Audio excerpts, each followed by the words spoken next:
इस समय हम बड़ोदरा में हैं और यहाँ पर हम आपको लाए हैं प्रताप नगर स्टेशन का रिडेवलपमेंट दिखाने के लिए। इस स्टेशन को रिडेवलप किया जा रहा है, 1880 का यह स्टेशन है, यानी इसकी हेरिटेज वैल्यू है। और हेरिटेज वैल्यू को किस तरीके से रिडेवलप किया जा रहा है, इन सब चीज़ों पर बातचीत करने के लिए हमारे साथ बड़ौदा के डीआरएम है जितेंद्र सिंह जी। आइए सीधा उन्हीं से बात करते हैं। सर, अगर हम इस स्टेशन की बात करें, एक तो हेरिटेज स्टेशन है, कितना पुराना है, क्यों इसको जो है आप हेरिटेज वैल्यू बरकरार रखना चाहते हैं? देखिए, ये स्टेशन का पुराना नाम था गोया गेट और ये 1880 का स्टेशन है। और नैरो गेज की लाइन जो यहाँ पे गायकवाड़ बड़ौदा स्टेट रेलवे थी, Gaekwad princely state, first princely state जिन्होंने नैरो गेज लाइन बनाई एशिया के अंदर। तो डभोई मियाँगाम से डभोई लाइन आई थी, फिर डभोई से जो गोया गेट जोड़ा गया वो 1880 में जोड़ा। और 1880 में तो जो ट्रेनें चली शुरुआत में, उनकी संख्या क्या थी और अभी जो ट्रेनें चल रही हैं? मैं कैमरामैन को कहूंगा कि यहाँ से जो जो जिन जिन जगहों के लिए ट्रेनें जा रही हैं उनको दिखाएं और बताएं कि इस समय ये स्टेशन चल रहा है, यहाँ से ट्रेनें जाती हैं, ये कह सकते हैं? देखिए, पहले तो क्या था कि ट्रेन जो पहली ट्रेन चली डभोई लाइन पे नैरो गेज की, तो उसमें 12 यात्री कोच होते थे, जिसमें एक अपर क्लास होता था और 11 कहते थे लोअर क्लास, और टोटल 220 यात्री होते थे। और जो माल गाड़ी होती थी उसमें करीब 60 टन का वजन होता था।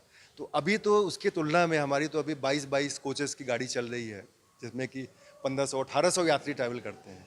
और इस स्टेशन से अभी हमारी जितनी एकता नगर की गाड़ियाँ हैं, जितनी डभोई की गाड़ियाँ हैं, जितनी हमारी अलीराजपुर खंडाला जोबट तक की गाड़ियाँ हैं, वो सारी गाड़ियाँ अभी इस स्टेशन से करीब रोज 14-15 गाड़ियाँ यहाँ से निकलती हैं।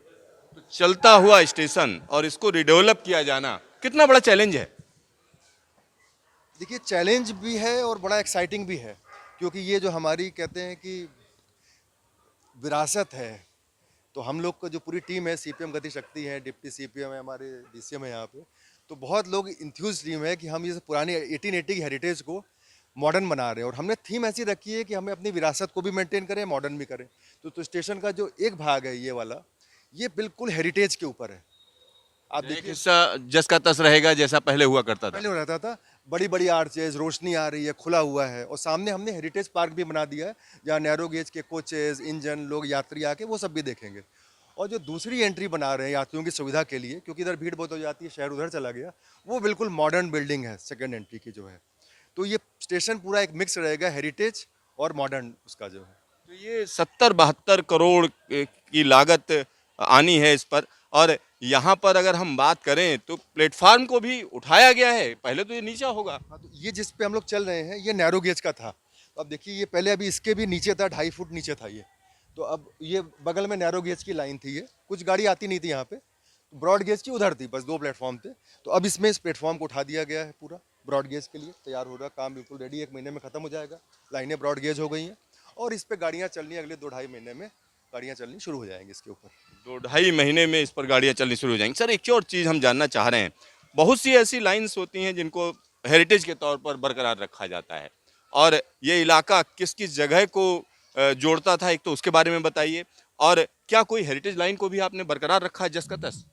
देखिए, जो गायकवाड़ बड़ौदा स्टेट था, इन लोगों ने रेलवे के विकास के लिए बहुत काम किया। इनफैक्ट जब ये स्टेट का विलय हुआ इंडिया के, भारत के अंदर जब आज़ादी मिली, उसके पहले इनका नेटवर्क करीब करीब 850-900 किलोमीटर तक का था और नैरो गेज का सबसे बड़ा नेटवर्क था यहाँ पे।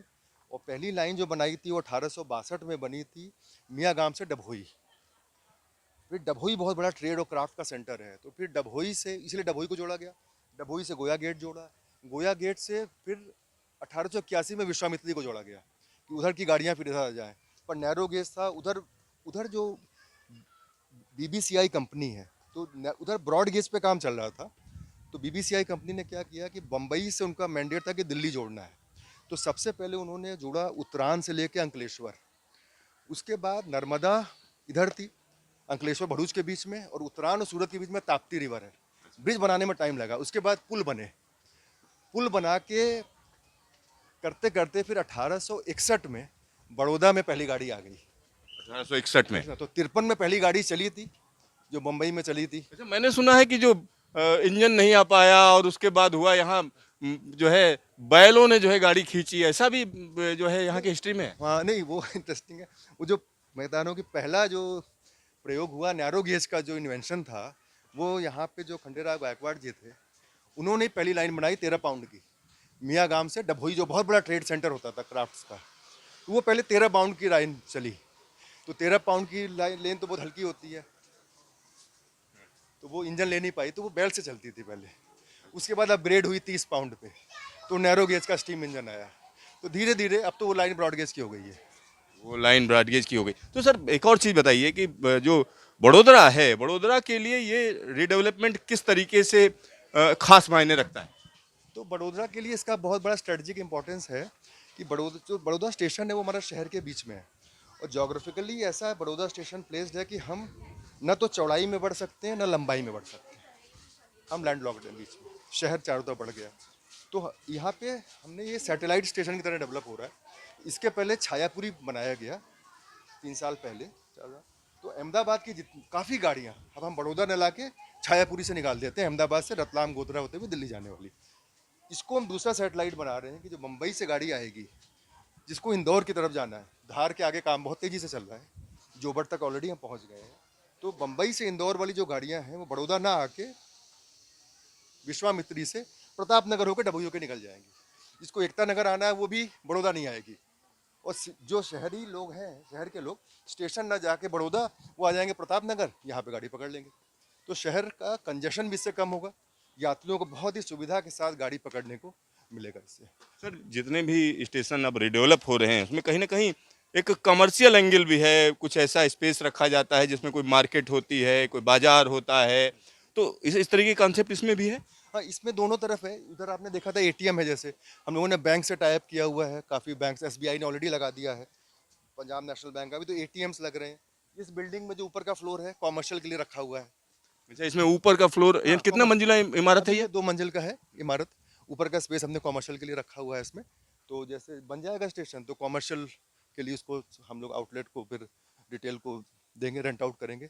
12 मीटर का फुट ओवर ब्रिज भी बन रहा है हमारा, ये देखिए फाउंडेशन हो रही है इसकी, यहाँ पर जो बड़ी फाउंडेशन है। तो यहाँ पर फुटओवर ब्रिज के लिए भी फाउंडेशन डाली जा इस पे भी चुकी कुछ है, दुकानें वगैरह और देंगे हम लोग। इसके ऊपर भी कमर्शियल डेवलपमेंट की बात कही जा रही है, तो लोग आसानी से एक जगह से दूसरी जगह जा सकें। और खासतौर पर जब रेलवे लाइन की बात करते हैं तो किसी भी शहर को 2 हिस्सों में बांट देती है, तो उसको किस तरीके से ओवरकम करते हैं? हाँ, तो ये माननीय प्रधानमंत्री जी का जो ये वाले, तो उन्हीं का सब विजन है कि शहर को जो जोड़ दे स्टेशन। तो 12 मीटर के फुटओवर ब्रिज सैंक्शन हुए हैं कि शहर के इस तरफ के लोग को उधर जाना है, इस फुटओवर ब्रिज से चलते हुए सीधे ऊपर से निकल जाएंगे, उधर वाले इधर आ जाएंगे। और दोनों तरफ रैंप बन रहे हैं, इसके ऊपर प्लेटफॉर्म के ऊपर लिफ्ट रहेगी, तो नागरिकों को भी सुविधा है और यात्रियों को भी सुविधा है। सर एक आखिरी सवाल, अगर हम प्लेटफार्म की बात करें तो इसमें प्लेटफार्म की संख्या भी बढ़ रही है? हाँ, तो प्लेटफॉर्म तो दुगने हो रहे हैं, अभी 2 प्लेटफॉर्म है यहाँ पे, अब जो हमारे 4 प्लेटफॉर्म हो जाएंगे। 4 प्लेटफार्म हो जाएंगे। इसके अलावा कोई और खासियत, जैसे इस स्टेशन का अगर हम डिजाइन की बात करें तो इसमें इस इलाके की कोई छाप होगी? हाँ, तो इसमें स्टेशन में मैंने आपको बताया, एक तो इलाके में हमने एक को तो भाग को पूरा हेरिटेज डेवलप रखा हुआ है कि पुरानी विरासत को रखें। दूसरा जो बड़ौदा शहर के अंदर, जैसे आप देखिए कि सेंट्रल लाइब्रेरी है, यहाँ का क्लॉक टावर है, सूर सागर है, पैलेस है हमारी लक्ष्मी विलास, उन सब के फीचर्स लिए जा रहे हैं, और स्टेशन के अंदर वो फीचर्स हर जगह जगह लगाए जाएंगे कि जब यात्री आएंगे तो उनको उसको शहर और बड़ौदा की विरासत का भी एक ही जगह पे सब कुछ मिलेगा, लाइक अ गैलरी। जब उस पे जो मतलब स्टेशन के अंदर ही ये सारी चीजें लगाई जाएंगी? जैसे पोर्च है, वेटिंग रूम है, हर जगह थोड़े थोड़ी चीज़ें जो है उनकी, उसको हम लोग उसका छोटा छोटा पार्ट डिस्प्ले करेंगे उसके अंदर। एक आखिरी सवाल, अगर हम इस स्टेशन की बात करें, जब ये बन के तैयार हो जाएगा पूरी तरीके से, तो ये कहा जा सकता है कितने यात्रियों को जो है ये कटर करेगा? क्या एस्टिमेट है आप लोग? तो ये तो यात्री हमको, जो हमें लगता है कि करीब, तो आप बताओ 40,000 यात्री यहाँ पे आराम से आएंगे।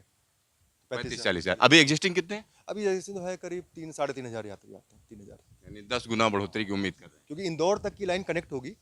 तो ये प्लेटफॉर्म इसलिए बढ़ा रहे हैं कि जब इंदौर की लाइनें चलेंगी तो लोग यहाँ पे आएंगे ज़्यादा जो है। आपका ढेर सारा धन्यवाद है तमाम जानकारी देने के लिए। Thank you. यहाँ आप देख सकते हैं कि नया स्टेशन बन रहा है, और पूरे देश की बात करें तो जगह जगह इसी तरीके का रिडेवलपमेंट किया जा रहा है। और यह स्टेशन इसलिए खास हो जाता है क्योंकि इसकी हेरिटेज वैल्यू है। तो एक तरफ तो पूरी तरीके से जो हेरिटेज स्टेशन है उसको बरकरार रखा जाएगा, प्लेटफार्म की संख्या बढ़ा दी जाएगी। और यहाँ पर एक और चीज़ हम आपको बता दें कि इसमें जो 2 मंजिला इमारत है जिसकी हम बात कर रहे हैं, यहाँ जो इमारत दिखा रहे हैं, इसमें ऊपर वाली मंजिल में कमर्शियल सेटअप रहेगा, ये कमर्शियल डेवलपमेंट रखा जाएगा। तो कहीं ना कहीं एक बड़ा बदलाव इस इलाके के लिए कहा जा सकता है। जब हम बात करते हैं रिडेवलपमेंट की तो हम आपको दिखा रहे हैं देश के अलग अलग इलाकों में किस तरीके का रिडेवलपमेंट चल रहा है। साथ ही साथ यहाँ एक और बड़ी चीज कही जा सकती है, ये हेरिटेज स्टेशन है। 1880 का यह स्टेशन कहीं ना कहीं एक नया मकाम पूरे देश को देगा, क्योंकि एक नया बेंचमार्क स्थापित करेगा कि किस तरीके से हेरिटेज स्टेशन को रिडेवलप किया जाता है। कैमरामैन शकील अहमद के साथ सिद्धार्थ, न्यूज स्टेशन, प्रताप नगर, बड़ोदरा।